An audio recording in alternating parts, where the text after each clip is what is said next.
So Gabe, you worked in the White House, you worked for then Governor Raimondo. Why'd you want to jump into this race and kind of move your political profile to a candidate? Definitely. Well, Brian, first off, thank you for having me. I have a Rhode Island story that I think connects with a lot of people here in the 1st Congressional District. My dad came to Rhode Island from Ghana, my mom from Liberia, and because of their hard work and education in a community that invested in me, I have had the opportunity to serve at the heights of government, for Governor Raimondo at the State House, and for 2 presidents, President Obama and President Biden. In that role, in my most recent role for President Biden, I was the point person for communities across the country, for mayors across the country, and I think that experience and perspective gives me what it takes to be an effective congressperson from day one. So right, you kind of bring 2 perspectives. You say your Pawtucket story and growing up story relates to people. How do you think that is? I think at the end of the day, when I look at the community here in Pawtucket, when I look at communities across the 1st District, folks are very focused on the economy. They're focused on how tomorrow can be better than today. And so when I look at things like Republican attacks on Social Security and Medicare, when I look at housing costs, we know how dramatically that has impacted us here in Rhode Island. When I look at cost of milk and bread, I know these issues because I feel them directly. I feel them in my household. I feel them from my family. I feel them when I talk to people across the district. So I think that perspective, informed by what I've been able to do at the federal level, makes me capable of acting on a lot of the challenges that we face, and I think that is representative of so many people here in the 1st District. It is a very crowded field, a lot of different perspectives, whether it's state lawmakers or people who've worked in other parts of government or haven't worked in government at all. How do you think you differentiate yourself from a lot of those other people who probably on the policy spectrum maybe not all that far apart? Yeah, I think that's a great observation. Look, democracy sometimes is messy, sometimes requires a process where we dive in deeper. And I am hopeful that as I travel across the district, I'm able to share a few things. One, my story, right? It is a Rhode Island story that resonates with people because I've never really left. I left to go work for 2 presidents.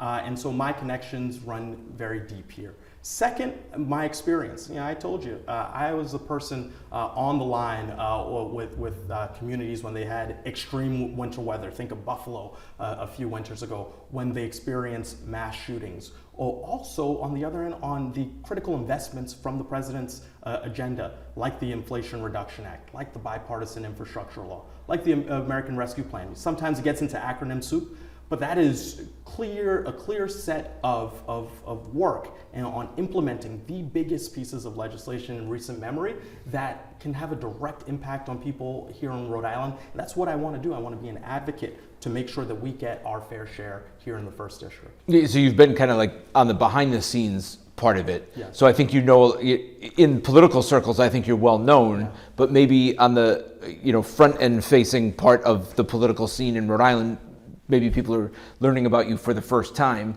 How do you think you make that transition, and how's it going so far? Well, look, when elected officials asked to get something done, I went and got it done. And I've done that in all sorts of ways throughout my career. Like I took RIPTA to go to high school. I interacted with people along the way. I have a dad who's a small business owner. So many of his patrons have said to him, we're rooting for Gabe. They've seen my face. I think about my mom, who's a nurse in nursing homes. In fact, recently at Charlesgate, there are people who I have interacted with, people who my family has interacted with, and when people hear of my story, hear of the Rhode Island values that I've brought to prominent roles both here in the state and across the country, I think that folks will know me and get to appreciate the ability that I have to contribute and really be their advocate in Washington from day one. Is there any particular issue that you think is a priority? Yeah, I would say there are a range of issues. I sort of bucket it in the idea of freedom, right? There's a freedom to thrive in our economy and ward off any Republican attacks on Social Security and Medicare, and also to make sure that we control things like energy costs, right, that we deal with here in the Ocean State. A freedom to be able to go to a shopping mall and not have a fear of someone shooting at you with a weapon because we have too many on the street. And I'm glad that Congressman Cicilline has led on trying to ban assault weapons, work that I would continue. Freedom when we look at reproductive rights, it's critically important that me as a pro-choice Democrat go and fight vigorously for the freedom to make those choices. And certainly freedom from the threat of climate change. We're going to experience that faster here in Rhode Island than a lot of places. And so investing in our coastal resilience, making sure that we are transitioning to a clean energy economy as it relates to people, as it relates to places, as it relates to projects. All of that fits together in a vision that I think I would like to put forward and support as a member of Congress. One of the bigger issues is the cost of living.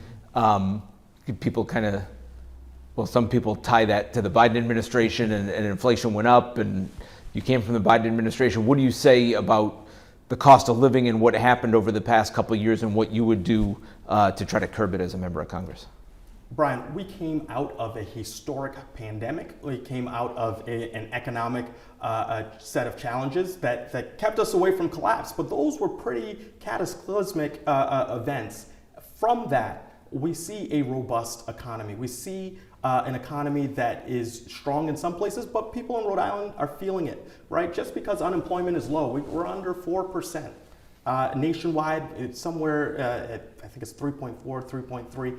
Unemployment is low, but that doesn't mean that we're all feeling it. So statistics aside, what we need to do is look at the key drivers of inflation. We look at energy costs, we look at housing, we look at prescription drugs. These are things that some legislation has been put forward to address, but there's so much more that we can do. And we have an opportunity with the president's agenda, getting the job done to make sure that we move further there. But without question, this is something that we have to attack from all angles, and I'm hopeful that I get to do so as a member of Congress.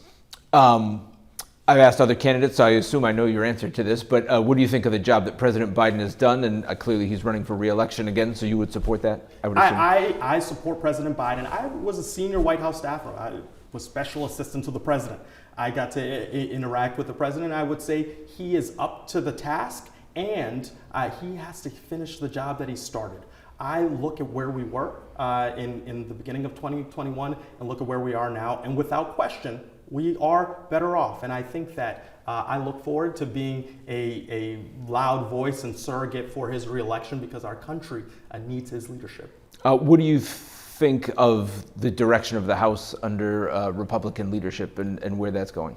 Look, they're focused on the wrong things when it comes to the majority in the House. And so many of the priorities that we have that are being championed by Congressman Cicilline, being championed by Congressman Magaziner, are thwarted by their leadership. And so I would be hopeful to be a check against that. We need to get out of the business of taking away a woman's right to choose, to trying to roll back the Inflation Reduction Act, the most historic and significant climate legislation, putting the full faith and credit of the United States under question through not raising the debt limit.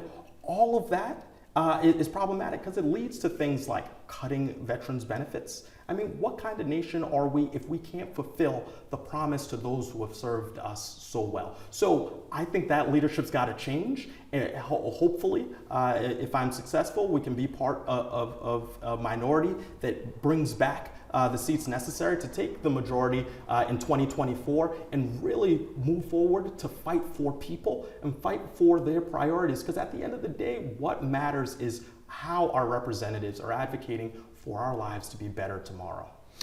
Would you continue financial and military equipment support to Ukraine?